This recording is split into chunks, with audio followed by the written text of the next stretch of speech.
அன்பார்ந்த குளோபல் நேயர்களுக்கு சாந்தியும் சமாதானமும் உண்டாவதாக. கடந்து சென்ற மணித்தியாலங்களுக்கு உலகத்தில் நடந்த முக்கியமான செய்திகளின் தொகுப்புகளை நாம் பார்ப்போம். இந்த வகையிலே நீங்கள் எல்லா தமிழ் ஊடகங்களிலும் நீங்கள் பார்த்திருக்கலாம், அதிகமாக பேசப்பட்டு வருகின்ற விஷயம் இந்த காசாவுடைய போர் நிறுத்தம் சம்பந்தமான முக்கியமான விடயங்கள். இந்த வகையிலே உங்களுக்கு தெரியும், நான் ஏற்கனவே பதிவிட்டிருந்தேன் 21 அம்சங்களை கொண்ட ஒரு முக்கியமான போர் நிறுத்த உடன்படிக்கை, அதாவது காசாவில் அமைதி உடன்படிக்கை என்ற ஒன்றை அமெரிக்காவின் ஜனாதிபதி டொனால்ட் ட்ரம்ப் வெளியிட்டிருந்தார். இந்த உடன்படிக்கைகளில் குறிப்பிடப்பட்டிருந்த முக்கிய அம்சங்களை நாங்கள் ஏற்கனவே உள்ள பதிவுகளில் நாம் பார்த்திருந்தோம். அந்த வகையிலே சில விஷயங்கள் மீண்டும் மறுமுறை ஞாபகம் செய்கின்றேன். அதிலே முக்கியமாக குறிப்பிடப்பட்டிருந்த விஷயம் என்னென்று சொன்னா, ஹமாஸ் ஆயுதங்களை கீழே வைப்பது, அதாவது ஆயுதங்களை கைவிடுவது. அடுத்தது குறிப்பிடப்பட்டிருந்தது, இந்த காசா நிர்வாகம் இடைக்கால ஆளுநர் சபை உருவாக்கப்பட்டு அவற்றை முன்னாள் பிரித்தானிய பிரதமரின் கையில் ஒப்படைப்பது. அடுத்தது ஹமாஸுக்கு பொது மன்னிப்பு வழங்குவது, அவர்கள் விரும்பினால் காசாவில் இருக்கலாம் அல்லது காசாவை விட்டு வெளியேறலாம். மேலும் காசாவில் சர்வதேச படைகள் நிலைநிறுத்தப்படுவது மற்றும் இஸ்ரேலிய படைகள் காசாவிலிருந்து சுமார் 3 கிலோமீட்டர் தூரத்தில் நிலை கொண்டிருப்பார்கள் போன்ற சரத்துக்கள் அவற்றில் குறிப்பிடப்பட்டிருந்ததெல்லாம் நாம் ஏற்கனவே உங்களுக்கு தெளிவுபடுத்தியிருந்தோம். இந்த வகையில் இந்த உடன்படிக்கையை பார்க்கும் போது நான் ஏற்கனவே குறிப்பிட்டிருந்தேன்,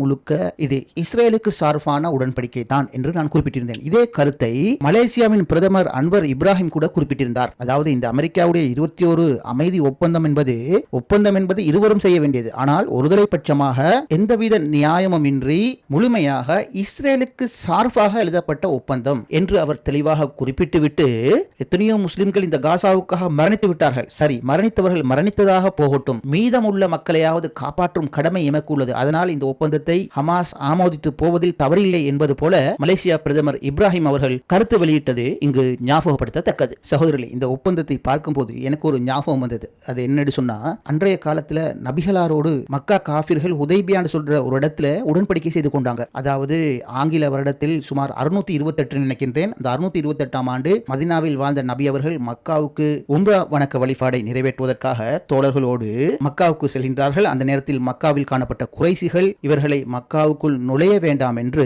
எதிர்ப்பு தெரிவித்தனர். அவ்வாறு எதிர்க்கப்பட்ட நேரம் நபி அவர்கள் குறைசிகளோடு தங்களது இலக்குகளை வெற்றி கொள்வதற்காக உடன்படிக்கை ஒன்றுக்கு குறைசிகளோடு அமர வேண்டி ஏற்பட்டது. பின்னர் ஒப்பந்தம் செய்யப்பட்டது. அந்த ஒப்பந்தத்தில் அநேகமானது குறைசி காபிர்களுக்கு சாதகமாக இருந்தது. அப்போது அந்த ஒப்பந்தம் எழுதி கையெழுத்தான போது நபி அவர்கள் தனது கையில் இருக்கின்ற மோதிர முத்திரையை அந்த ஒப்பந்தத்தில் பதித்தார். அப்போது நபி அவர்களோடு இருந்த சஹாபாக்கள் சற்று சலசலப்பாக இருந்தார்கள். அதாவது இந்த ஒப்பந்தங்கள் அநேகமானவை அவர்களுக்கு சார்பாக உள்ளது என்று பேசிக் கொண்டார்கள். ஆனால் நபி அவர்களுக்கு தெரியும், இன்று அவர்களுக்கு சார்பாக இருப்பது நாளை எங்களுக்கு சார்பாக நிச்சயம் மாறும் என்பது அவர்களுக்கு நம்பிக்கை இருந்தது. அதனால் அந்த ஒப்பந்தத்தை அவர்கள் ஏற்றுக்கொண்டார்கள். அதுபோலத்தான் டொனால்ட் ட்ரம்பும் உள்ளே இருந்த நெத்தனியாகவும் சேர்ந்து வரைந்த ஒப்பந்தத்தை ஹமாஸ் ஏற்றுக்கொள்வதாக செய்திகள் வெளிவருகிறது.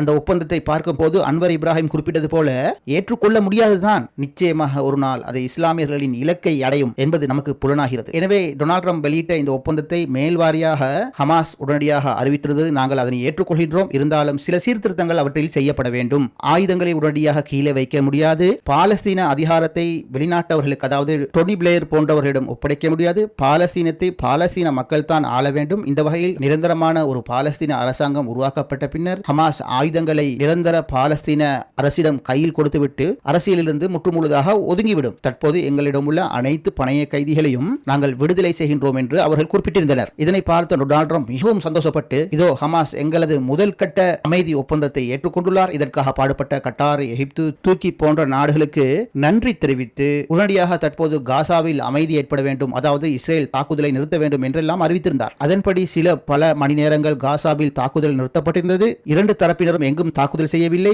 இஸ்ரேல் சார்பாக குறிப்பிட்டிருந்தார்களாம், நாங்கள் தற்பாதுகாப்பு தாக்குதல் மாத்திரம் தான் செய்வோம், எந்த இடத்திலிருந்தும் நாங்கள் முன்னேற மாட்டோம், இருந்த இடத்தில் தான் இருப்போம் என்றெல்லாம் இஸ்ரேல் அறிவித்திருந்தது. இதனைத் தொடர்ந்து சர்வதேச ஊடகங்கள் எல்லாம் இதோ பாலஸ்தீனத்தில் அமைதி ஏற்பட போகின்றது, டொனால்ட் ட்ரம்புடைய 20 அம்ச சிந்தனையை ஹமாஸ் ஏற்றுக்கொண்டது. மேலும் சில ஊடகங்கள் சொன்னது, ஹமாஸ் பயத்தின் காரணமாக இந்த ஒப்பந்தத்தை, அதாவது டொனால்ட் ட்ரம்புடைய ஒப்பந்தத்தை ஏற்றுக்கொண்டார்கள் என்றெல்லாம் கூறினார்கள். அதனை நாம் நன்கு சிந்தித்து பார்த்தால் எங்களுக்கு புரிந்தது, அந்த ஹுதைபியா உடன்படிக்கை தான். பின்னர் அந்த ஹுதைபியா உடன்படிக்கையினால் வெற்றி கிடைத்தது. டொனால்ட் ட்ரம்புடைய உடன்படிக்கையில் இஸ்ரேலிய ராணுவம் முற்றுமுழுதாக காசாவில் இருந்து வெளியேறாது. அண்டைய நாடுகளுக்கு அமைதி என்ற, அதாவது இஸ்ரேலுக்கு அமைதி ஊர்ஜிதமான பிறகுதான் இஸ்ரேல் காசாவை விட்டு முழுமையாக வாபஸ் பெறும். மேலும் காசாவுக்குள் டொனால்ட் ட்ரம்புடைய முதலீடுகள், பொருளாதார திட்டங்கள் எல்லாம் அமைக்கப்படும். மேற்கு கரையை போல இவற்றில் ஒரு சுதந்திரமான அரசாங்கம் ஹமாஸை ஒதுக்கிவிட்டு, அதாவது இத்தனை காலம் காசாவுக்காக போராடியவர்களை ஒதுக்கிவிட்டு உருவாக்கப்படும் என்றெல்லாம் அந்த ஒப்பந்தத்தில் எழுதப்பட்டு கூட ஹமாஸ் அதனை ஒருதலை பட்சமாக ஏற்றுக்கொள்கிறது. அதாவது நாங்கள் ஆயுதங்களை ஒப்படைக்கின்றோம், விலகி போகிறோம், ஆனால் எங்களை தவிர பாலஸ்தீன மக்களால் உருவாக்கப்பட்ட உருவாக்கப்பட்ட ஒரு அரசாங்கத்தை சர்வதேச நாடுகள் ஒன்றிணைந்து அதனை உருவாக்குங்கள், நாங்கள் ஆயுதங்களை அவர்களிடம் கையளித்து விட்டு விடை பெறுகிறோம் என்று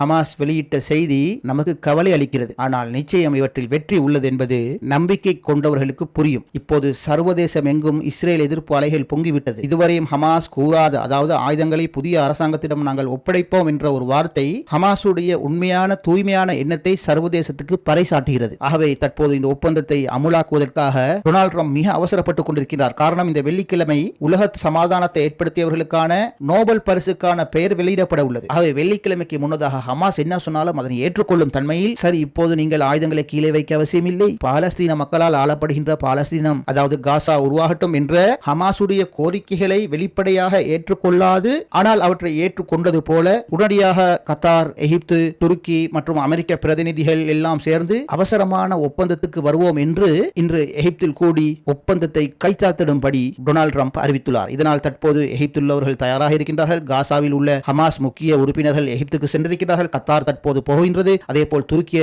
பிரதிநிதிகள் எகிப்துக்கு சென்றுள்ளார்கள். அதேபோல் அமெரிக்காவிலிருந்தும் பிட்காஃப் தற்போது எகிப்துக்கு விமானத்தில் பயணம் செய்து கொண்டிருப்பதாகவும் தகவல்கள் வருகிறது. அதாவது சூடு தணிவதற்கு முன் இந்த விடயத்தை நிறைவேற்றி விடுவோம் என்று டொனால்ட் ட்ரம்ப் வேகமாக செயற்பட ஒரு காரணம் தான் உள்ளது என்று சமூக ஊடகங்கள் விமர்சிக்கிறது. அதாவது வரும் வெள்ளிக்கிழமை நோபல் பரிசு யார் பெறுவார் என்று அறிவிக்கப்பட உள்ளது. ஆகவே இந்த ஒப்பந்தம் நடைமுறைப்படுத்தப்படுமோ இல்லையோ, முரண்படும் இருவர்களும் கையொப்பமிட்டால் இந்த வெள்ளிக்கிழமை நோபல் பரிசுக்கான தகுதியை டொனால்ட் ட்ரம்ப் பெற்றுக்கொள்ள வேண்டும் என்பதற்காகத்தான் எல்லாமே அவசர அவசரமாக நடைபெறுகிறது என்று சமூக ஊடகங்கள் குறிப்பிடுகிறது. இது இவ்வாறு இருக்க இந்த இஸ்ரேல் பிரதமர் மிக பயத்தில் இருப்பதாக, அதாவது இந்த ஒப்பந்தம் ஏற்றுக்கொள்ளப்பட்டு கையொப்பமாகிடுமோ, காசாவில் அமைதி திரும்பிவிடுமோ என்ற அச்சத்தில் இருப்பதாக இஸ்ரேலுடைய எதிர்க்கட்சி தலைவர் யாயர் லாபித் குறிப்பிடுகிறார். அதாவது இந்த ஒப்பந்தத்தை எகிப்தில் எப்படியாவது குழப்பி அடிக்க வேண்டும், ஆனால் டொனால்ட் ட்ரம்புக்கு கிடைக்கும் நோபல் பரிசில் எந்த பாதிப்பும் ஏற்படாத வகையில் மிகவும் தந்திரமாக இந்த பெஞ்சமின் நெத்தனியாஹூ, ஸ்மோட்ரிச், பென்கிவிர் செயற்பட்டு வருவதாக எதிர்க்கட்சி தலைவர் குறிப்பிட்டதாக இன்று ஒரு செய்தி எனக்கு வாசிக்க கிடைத்தது. இந்த வகையிலே இந்த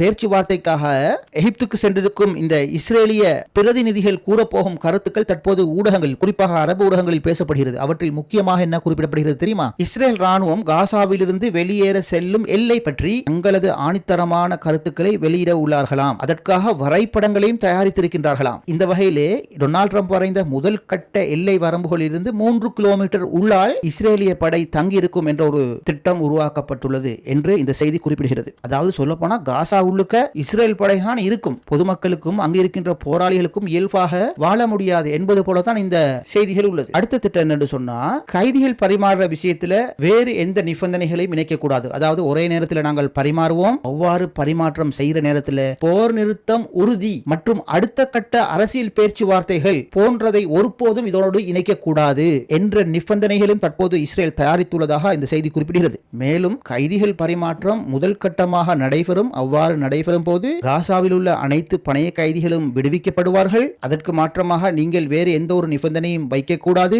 பின்னர் ஹமாஸ் தன்னிச்சையாக தங்களுடைய ஆயுதங்களை ஒப்படைக்க வேண்டும். அதை அவர்கள் நிறைவேற்றாவிட்டால் இஸ்ரேல் ராணுவ நடவடிக்கை மூலம் இவற்றை நிறைவேற்றும் என்று இந்த கெய்ரோ எகிப்து பேச்சுவார்த்தையில் இஸ்ரேல் பேசுவதற்கு தயாராக வைத்துள்ள முக்கிய விடயங்களாக இவைகள் காணப்படுகின்றது என்று அரபு ஊடகங்கள் சற்று முன்னர் திட்ட தெளிவாக செய்திகளை வாசிக்கின்றது. இவற்றை வைத்து நாங்கள் பார்க்கும் போது, அதாவது ஹமாஸ் அனைவரையும் விடுவார்கள், ஆனால் உடனடியாக ஆயுதங்களை ஹமாஸ் ஒப்படைக்க வேண்டும், இல்லாவிட்டால் நாங்கள் மறுபடியும் யுத்தம் ஆரம்பிப்போம், அடுத்த கட்ட பேச்சுவார்த்தைகளோ அல்லது நிரந்தர சமாதானம் என்பதையோ இந்த நிபந்தனைகளில் இணைக்கக்கூடாது போன்ற விஷயங்களோடு தான் இப்போது கெய்ரோவில் இந்த இஸ்ரேல் பேசுவதற்காக வந்திருக்கின்றார்களாம் என்று செய்திகள் குறிப்பிடப்படுகிறது. இதிலிருந்து விளங்குது, இந்த பேச்சுவார்த்தையை குழப்பி அடிப்பதற்கும் இந்த யுத்தத்தை நீட்டி சென்று நெத்தனியாஹுவை காப்பாற்றும் வேலை தான் நடைபெறப் போகிறது என்று முன்கூட்டியே நாம் அறிந்து கொள்ளக்கூடியதாக உள்ளது. அதாவது சகோதரர்களே, இந்த யுத்தம் நின்றுவிட்டால் உடனடியாக இஸ்ரேலில் தேர்தல் நடைபெறும். அவ்வாறு தேர்தல் நடைபெற்றால் நெத்தனியாஹு படுதோல்வி அடைவார் என்பது அண்மைய கருத்து கணிப்பிலிருந்து திட்ட தெளிவானது. உதாரணமாக இஸ்ரேலில் 65% மேற்பட்டோர் அண்மையில் குறிப்பிட்ட கருத்து என்னவென்றால், இந்த காசாவில் மிக கொடூர இனப்படுகொலை நடந்துள்ளது என்று கருத்துக்களை பதிந்துள்ளனர். ஆகவே இந்த நெத்தனியாஹுக்கு மறுபடி தேர்தலில் நின்று ஒருபோதும் வெற்றி பெற முடியாது. ஆகவே நெத்தனியாஹு தோல்வியடைவார். அதன் பின் என்ன நடக்கும்? இந்த நெத்தனியாஹு மீது தற்போது கட்டார்கேட் என்ற மிகப்பெரிய ஊழல் வழக்கு சென்று கொண்டிருக்கின்றது. இந்த வழக்கு இன்னும் முடியாமல் இருக்கிறது. காரணம், இவர் நெத்தனியாஹு தற்போது பிஸியாகிறார். அதனால இந்த வழக்கை இன்னும் நீதிமன்றம் முடிக்க முடியாமல் உள்ளது. இவர் குற்றவாளியாகுவதற்கான பூரண சான்றுகள் நீதிமன்றத்தின் கையில் இருக்கின்றதாம். இவர் தற்போது இந்த யுத்தம் காரணமாக பிஸியா இருக்கிறேன் சொல்லி இந்த வழக்கை இழுத்தடித்துக் கொண்டே இருக்கிறார். ஆனால் இந்த யுத்தம் நின்றுவிட்டால் இவரது பதவி பறிபோகும். மறுபக்கம் நீதிமன்றம் தீர்ப்பளிக்கும். சிறைக்கும், அதுவும் 1-2 வருடம் அல்ல, பல வருடங்கள் சிறைக்கு செல்ல வேண்டுமாம் இந்த ஊழல் வழக்கில். எனவே இந்த பென்ஜமின் நெத்தனியாகுக்கு காசாவில் சமாதானம் என்பது வந்துவிடவே கூடாது என்று அவர் திடமாக இருப்பதாகவும், தற்போது பேச்சுவார்த்தை நடக்கப் போகும் வேளையிலேயே காசாவில் மறுபடியும் பொதுமக்கள் மீது இஸ்ரேல் ராணுவம் தற்பாதுகாப்பு என்ற பெயரில் தாக்குதல் நடத்தியுள்ளது. பல பேர் கொலை செய்யப்பட்டுள்ளார்கள். பதிலுக்கு ஹமாஸ் தாக்குதல் நடத்தி 3க்கும் மேற்பட்ட மெர்காவா யுத்த டாங்கிகளை சேதமாக்கியுள்ளார்கள் என்ற செய்திகள் எல்லாம் அல் ஜசீரா வெளியிடுகிறது. இந்த வகையில் இத்தனை சதிகளுக்கு மத்தியில் இந்த கெய்ரோ பேச்சுவார்த்தையின் முடிவு எப்படி அமையப் போகின்றது என்று இன்ஷா அல்லாஹ் நாளை தெரிய வரும். மீண்டும் முக்கிய செய்திகளோடு மறுபடியும் உங்களை சந்திக்கின்றேன். இது குளோபல் நூலகத்துடைய குளோபல் டாக் நிகழ்ச்சி.